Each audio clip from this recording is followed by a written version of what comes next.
Welcome. You're listening to The Aligned Self, Conversations in Creating a Conscious and Abundant Life. This is Daniel Denovi. I'll be your guide and host. Let's see just where we can take this.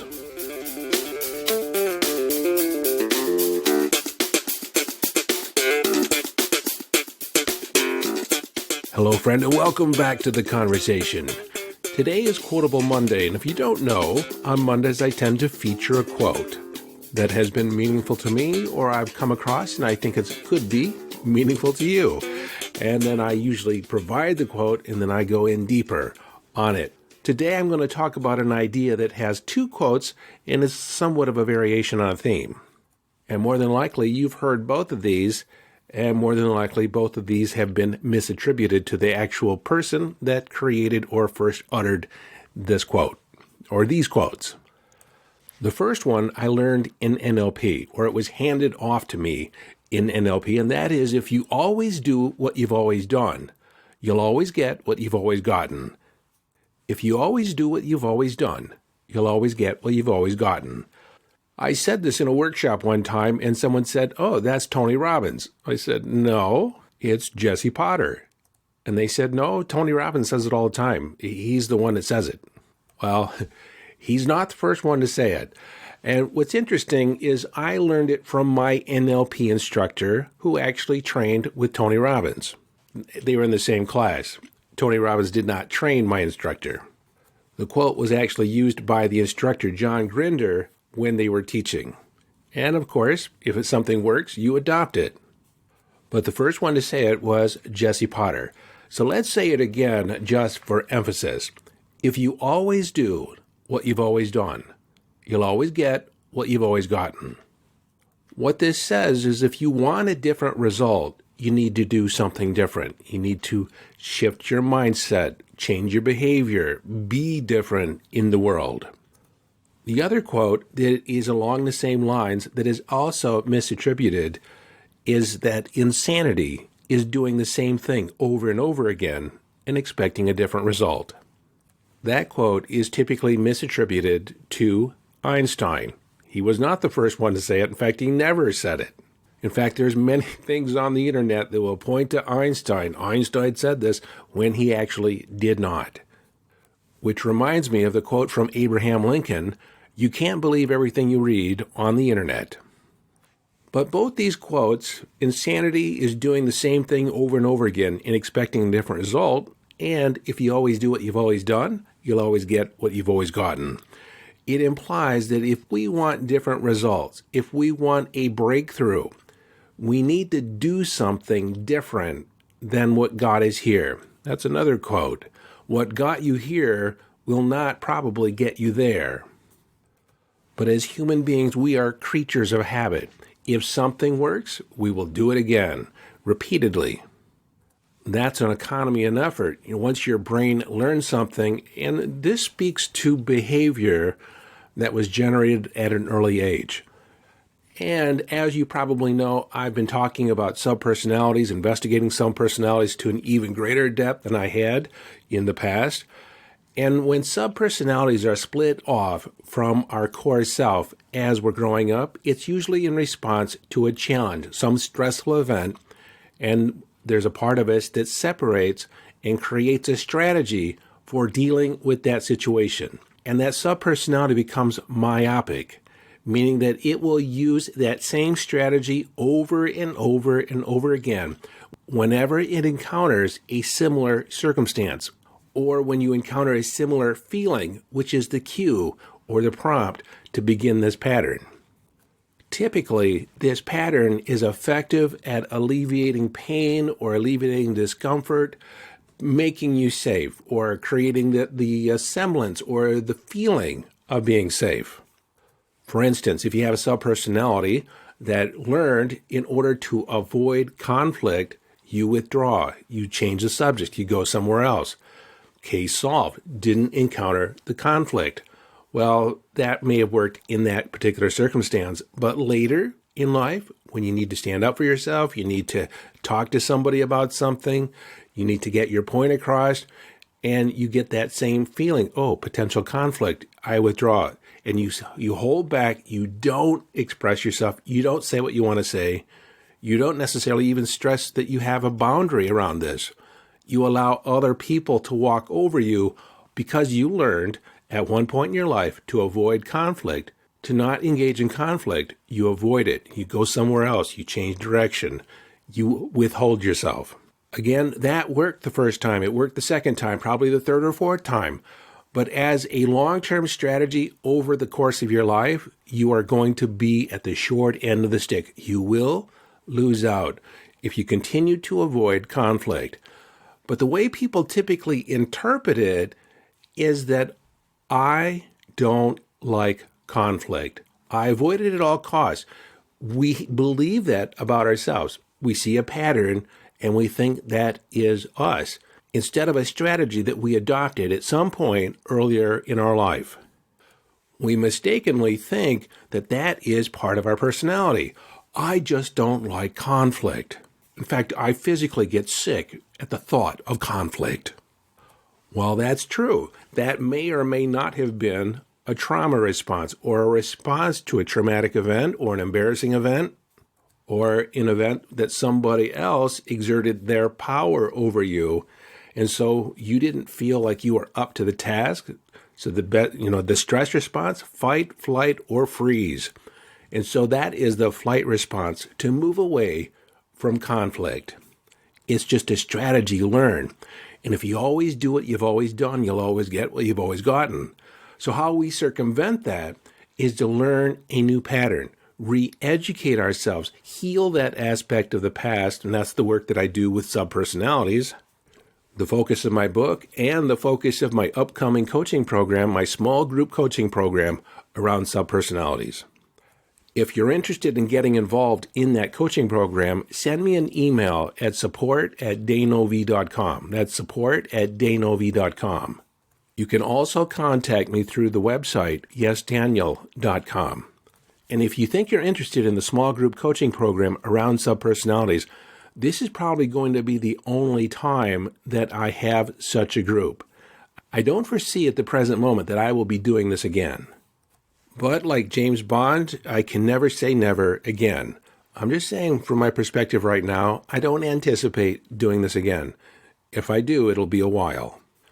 So, in accordance with our quote, these subpersonalities adopt a strategy. They're maniacal in nature, meaning that they're singular in focus. They have one way of doing something. They see the same challenge. They have the same strategy again and again until they learn something different.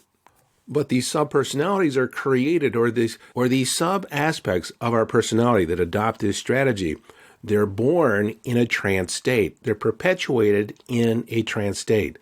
So it's almost like your conscious mind goes on vacation when this pattern starts to take hold. This is why people have the experience of either an anger response or a withdrawing response or some other knee-jerk habitual response that was adopted at an earlier age. We're aware of it when it's happening, but we feel powerless to stop it because it's a pattern that is set in motion and perpetuated at the trance state. We're actually in trance when we're performing that function or responding in that way. Maybe it's in anger and disproportionate to the circumstance at the moment. And so if we're ever going to stop it, we need to do it in advance of the trigger being set off. Because all of you have the experience that once the button has been pushed, someone pushes your button, you're going to respond just because they pushed the button. And the response is going to probably be over the top. But let's look at this quote from another perspective.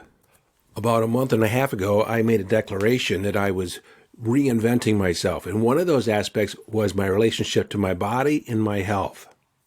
And I mentioned in that episode that I was creating a mini revolution with my life. You see, we can't keep doing things the same way and expecting a different result. We need to step out of our comfort zone.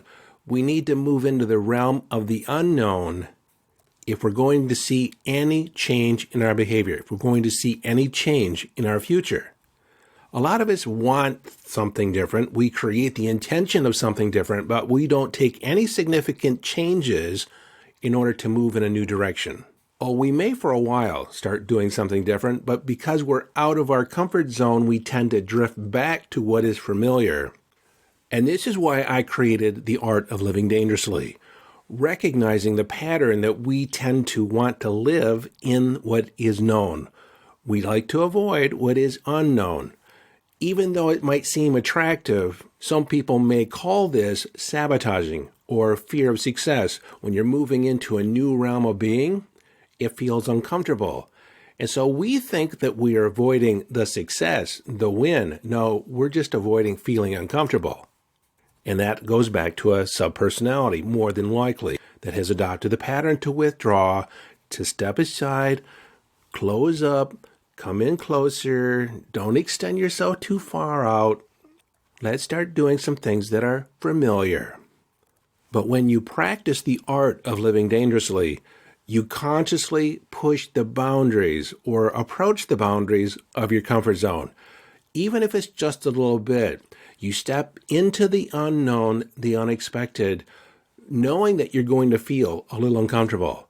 And the whole process of the art of living dangerously, in consciously pushing the boundaries of your comfort zone further and further out, stepping over the boundaries, and feeling a little uncomfortable, is learning to feel comfortable feeling a little uncomfortable. And so when you feel comfortable feeling a little uncomfortable, then you can more easily engage in new behavior, shift your habits, expand your possibilities. So let's say that you want to change, you want to move into a new direction, and you don't know what to change, what to shift, what to do different. The short and easy answer is do anything that's different, anything that's different. Start interrupting the patterns of your routine in the slightest ways, the littlest ways. Start brushing your teeth with the opposite hand. When you're in the shower, start using the other hand to start washing your body first. In fact, there's a predictable order in how you wash your body. Choose a different body part. Start somewhere else. Use the other hand. And more than likely, you're taking a shower with warm water. As you finish up the shower, turn the water to the cold, reduce the heat, and as cold as you can stand it, you just want to shift your state. That is an interruption to your routine, more than likely. It's in these small little shifts that you can change the rotation of the earth. Now, something that I began alluding to earlier when I made this declaration that I was going to shift the progress of my health or my relationship to my health and my body, what I did is I started intermittent fasting. I never really practiced it very much, and I really took it on. And to be truthful, it isn't that difficult. What you do is you compress the hours in which you actually eat, and you expand the hours in which you don't eat. For instance, if my last meal is at 7 p.m., I don't eat again until 2 or 3 o'clock. That's about 19 or 20 hours of fasting. Now, there's some benefits that happen in that, but I'm not going to go into that now. But I've also fasted for 36 hours, 72 hours, 4 days. A lot of people really get uncomfortable when they think about not eating for 3 whole days or 4 whole days. But the truth is there's a host of health benefits, and it just gets better and better. And you get better and better at going longer without eating. What's interesting when we do this, when we interrupt this pattern of eating on a regular basis, you develop a new relationship to food. You become more aware of how do different foods impact your body? How do they impact your mind? How do you respond when you eat a particular substance? What goes on in your mind when you don't eat, when you're hungry? You want to eat, yet you put it off. A lot of times you can just drink some water with a little bit of salt in it and the hunger pangs go away. But as I tell you this is not permission. I'm not encouraging you to do this. Check it out for yourself. Even talk to a doctor if you want, but chances are your doctor's going to tell you not to do it. Find an expert, and there's lots of them on YouTube, very credentialed experts, and find out what it's all about. Read a book. I investigated it thoroughly before I actually practiced it myself. Find out how to do it, decide specifically how you're going to do it, and think about it in advance. My whole point of bringing it up is I was interrupting my normal habitual relationship with food. And ever since I began that, I've become very conscious of it. I said I was intermittent fasting. If I stop eating at 7 o'clock and I don't eat until 3 o'clock, then that's 20 hours of fasting. But because I like to confuse the system, I don't want to fall into a pattern, and I am doing something different. If you always do what you've always done, you'll always get, the answer. What I have been doing is I might stop eating at 5 o'clock one day, or 6 o'clock, or 4 o'clock, and I'll fast for 16 hours to 24 hours. It varies from day to day. And then I'll have a day where I don't fast at all. I just eat normally, or how I used to. And as a result, I've developed a whole new relationship with food. Well, sometime soon, I'll do an entire episode on fasting. If you're interested, I'll probably, I'm not going to do that. There are other experts that are more capable of doing it than I. I'm already somewhat of an expert, and I stand behind the benefits, but, frankly, I don't want to start teaching fasting. I'll encourage it, but I'm not going to teach it. Some of you are familiar with my Revolution 88, when I talked about the big interruption to my life that happened when I was 28 years old. Everything about that was stepping outside my comfort zone, doing something different. If the fear came up, then it was a must. I had to do it. It was a place to investigate. That's when I first had the opportunity to walk on burning hot coals. I said yes, even though I'd never done it before, never really thought about doing it before. But as soon as it came up, yes, that fits my definition of a revolution. I do have a warning attached to this. Whenever you start a revolution for your life, when you start doing things that are really different from the way you've done them in the past, other people around you are used to the patterns by which you live by. And you're going to upset their sense of familiarity, their comfort zone, when you start stepping outside of yours. And many of us find that whole idea limiting because of the expectations that other people put on this. Sometimes we think it's easier to step outside the relationship or end it altogether so we can become the person we want to be. Well, sometimes you can just preempt that by saying, I'm going to start doing some different things. It's going to seem a little weird. It might seem a little uncomfortable. If you become uncomfortable, let's talk about it. But frankly, I'm tired of doing the same thing over and over again. I'm tired of being the same from day to day. I want a different expression in life. Most people never, ever have that conversation, and I don't know why. You're in partnership with somebody and you tell them, I'm going to start doing some things differently. Of course, you want to avoid the whole idea or the whole conversation. Well, I've heard that before.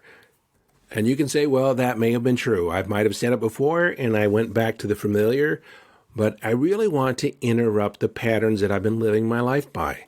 Really begin questioning, who am I and what do I really want? The reason I'm telling you is because I want to maintain our relationship. And if you start to feel uncomfortable that you don't sabotage my efforts, we can actually have a conversation about it. Actual communication. What a concept. Before I let you go, I want to give you one more prescription that you can put in place in order to start changing things up. I already said, what can you start doing? Anything that's different. Pick even the smallest things and start doing them differently. The other prescription I have is start moving your body different. Start using your body differently. The fastest way to shift your emotions, to shift your thinking, is to start moving your body. We are a psychic soma being. Our psyche, our mind, is attached to our body. How we use our mind affects our body. How we use our body affects our mind. The fastest way to shift our mind and emotions is to move our body. How I've used this is I've taken myself for a walk. I love it when I do it spontaneously. I have a break in the day, or I might want to eat something. Instead of eating something, I'll go for a walk. 15-minute, 20-minute walk. And I make sure it's a brisk one. That seems relatively short to me. I typically walk for 30 to 40 minutes because I really want to get the blood pumping. I really want to shift things around. But just doing a short 15 or 20-minute walk. The other thing, instead of walking up the stairs, I'll run up the stairs. I'll skip 2 at a time. Now, depending on your needs, that might seem rather extreme. I can still do that, and so I do. And bursting up the stairs that way begins to shift things in another way. I'll beat on my chest with my fist. I'll make some guttural sounds like huh and other things. And then I've also just dropped and give myself 10 push-ups. But I'll say it to myself as if it's a drill sergeant telling me, okay, drop and give me 10. And if 10 seems kind of extreme, go for 3, go for 5. Whatever you can do, it's going to make a difference. If you can only do 1 push-up, work on doing that 1 push-up. The next time, work on 2. You see, the whole idea is to upset the status quo. If you always do what you've always done, you'll always get what you've always gotten. Now, if you enjoy the fruits of your labor, if you love certain things about your life, don't change it. Don't change it up at all. Keep doing the things that support how you want to be. But if there's areas of your life that you want to improve, areas of your life you want to break free of, start interrupting the pattern. And how we interrupt it is do anything different than that old pattern, any variation of it. Well, I think you got what I'm laying down here. So until next time, this is your friend and host telling you to live the epic adventure as you follow your bliss, living your life from inner signals being inner directed. Yeah. Now that was different.